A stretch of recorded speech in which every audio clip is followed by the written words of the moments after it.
Hey guys, it is me again, as you can tell. See what today is. Today's Thursday, April 21st. Makes it day 111 on a project Serve Him More. Like always, it's good to be here. Hope you guys are having a... Get this knife out of the way before I cut myself. Don't know if you guys... Not to get off subject, but I tend to do that. Have ever used a ceramic knife? This is a ceramic knife, a Kyocera brand, actually, the same brand that makes the phones, you know, the cell phones. Kyocera brand ceramic knife. I actually bought a set of those for Mom. Well, no, it was a two knife set. Those things are uber expensive. For two knives, it was like $80 or something like that. I mean, and this was the small one, like a paring knife, and it, you know, it had the full size knife. I keep this one back here a whole lot just for, you know, general. I'm cutting like some of the candies and stuff I ate. Those raspberry sticks, I actually cut them in half a lot of times as I eat them. So that's the biggest reason I keep it back here. But anyway, highly recommend a ceramic knife. They're great. I mean, they're super sharp and they stay sharp. You don't ever have to sharpen them. I've heard of accounts of people using them for 10, 15 years and never having to sharpen it. You know, as long as you got to kind of watch them. You know, you can't be cutting on another ceramic surface like on a plate or something. You know, and you got to watch about dropping them. You know, like if I was to take this knife and probably smack it down on its side real hard, you know, where they're not very rigid, it would probably, you know, bust like glass. You know, that's basically what they are, real hard glass, ceramics. So, but now they're uber sharp. Like I said, there's Mom's almost afraid to use the bigger one that we leave in the kitchen. She's got to where she uses it pretty good now, but for a while, like I said, she was so afraid of it because it was so sharp. She wouldn't hardly use it. But anyway, that just kind of distracted me there. I didn't want to cut myself. I had it laying there next to my mouth. So, like I said, hope everybody's doing all right tonight. I'm getting this in a little bit earlier tonight than I have. I'm really not ahead of schedule or anything, but I'm better than I was the last two nights. So, hopefully we'll have room for a few minutes of jibber jabber tonight anyway. But I hope everybody's doing all right this week. Like I said, I hope everybody's reflecting and thinking about, you know, it being Holy Week. Tonight, you know, the day before before Good Friday. You know, so today's the day that most people consider or think, I guess you could say, you know, today was the day of the Last Supper. Now, some people argue that it was on a Wednesday, that it was actually 2 days before Good Friday. And they argue that because actually in two different Gospels, and I don't remember which ones they are, one it actually does kind of mention that it, you know, was one night before and one, you know, but I actually read an article on that the other day, and they was talking about that the reason that was, and this was scientists even admitting to it, because a lot of people wanted to argue about that, saying that that was a contradiction in the Bible. You know, that one gospel writer said that the Last Supper was on one day, and one said it was on another, and they said that was actually due to, at that time, they used there was two different calendars that was commonly used. One was a real old calendar, you know, that they'd been using forever, and one was kind of a newer one. And then they had determined that that's the reason that seemingly contradicts itself, was because of that, because one gospel writer used one calendar and one used the other, and it was actually the same day. So I mean, I thought it was kind of neat that even these scientists admitted that it was not a contradiction. But either way it was, like I said, I don't know, you know, when the, you know, that don't matter, you know.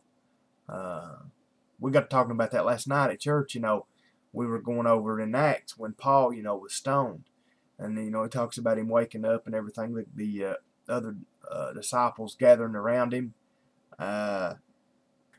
You know, we were talking about whether Paul was actually killed, because you know he talks about later on about the man that, you know, that basically was killed and ascended into heaven, and he don't say that it's him, but most people think that's actually he's talking about himself back during this.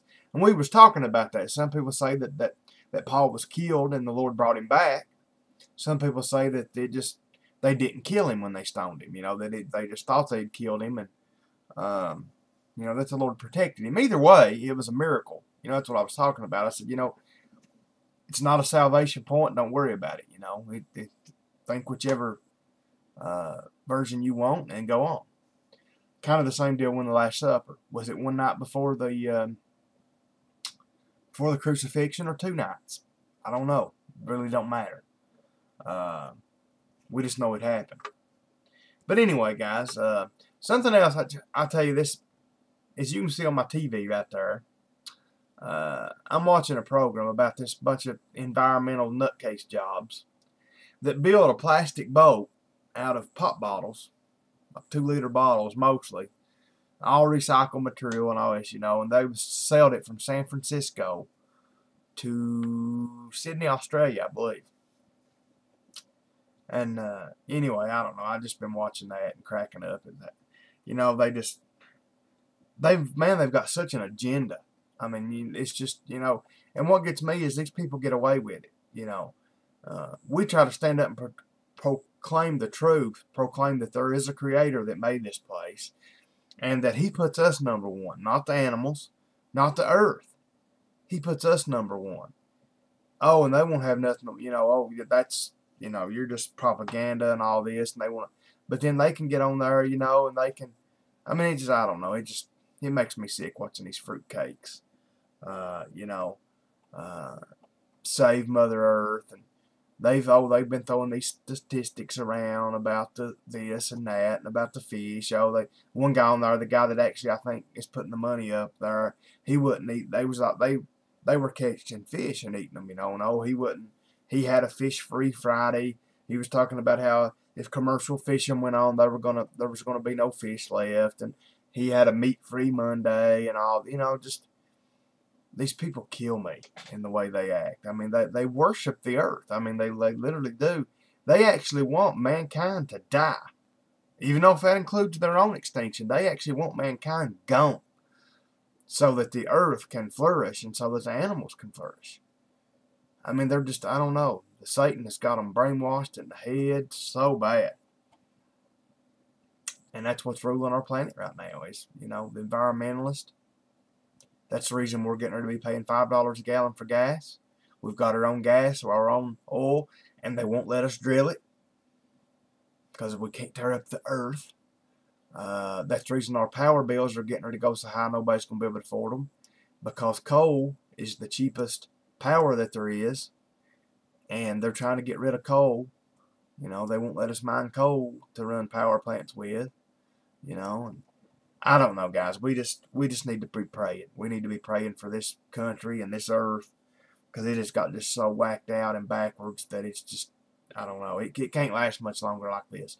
Something either going to have to happen, you know, or the Lord's going to come back, one of the two, which I think the Lord's getting ready to come back. But anyway, guys, I think we've jibber-jabbered enough this evening. Again, guys, just pray for me this week. This weekend, we've got a Good Friday service tomorrow I've got to do tomorrow evening. I'm going to have a busy weekend, to be honest about it. It's going to be wild. I mean, I got Good Friday service to do tomorrow evening. Saturday, I guess, is pretty much, I don't have to do anything at church, but I got a friend wanting to go motorcycle riding. I don't know if we're going to go or not. I mean, we might not. I guess we'll just have to wait and see. But and then Sunday, I got 2 services to do. You know, sunrise service and the regular service. And I'd say by Sunday evening, I'll be one killed cat. I will be wore out. But you all just pray for me. Pray that the Lord leads me where He wants me to go. Pray for my business tomorrow, guys. This week, like I said, we didn't bring in the money today I wanted to. It's not been that good of a week, but if this boy comes pick his motorcycle up tomorrow and pays us, it's like a $750 bill on this motorcycle. So if he'll come pick it up, and got a guy supposed to come pick some tires up or something. So if all that happens, we're probably still going to be all right. So just pray about that. And I'm going to try to go Saturday too and pick the SIG up, guys. So I've almost got it paid off. So You may see that before the weekend's over. But anyway, guys, just pray about all these things, and let's get to the important part here, and that is God's Word. I know I don't like jibber-jabbering for 10 minutes, but, you know, I've not done it in a couple nights, so I guess one night ain't going to hurt us. Luke 9:37, and it came to pass that on the next day, when they were, when they were come down from the hill, much people met them. And behold, a man of the company cried out, saying, Master, I beseech thee, look upon my son, for he is mine only child.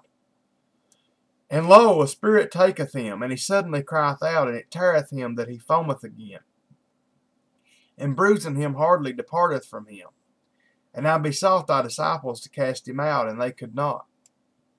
And Jesus answering said, O faithless and perverse generation, how long shall I be with you, and suffer you? Bring thy son hither. Boy, Jesus he didn't care to get upset with them, did he, with his disciples?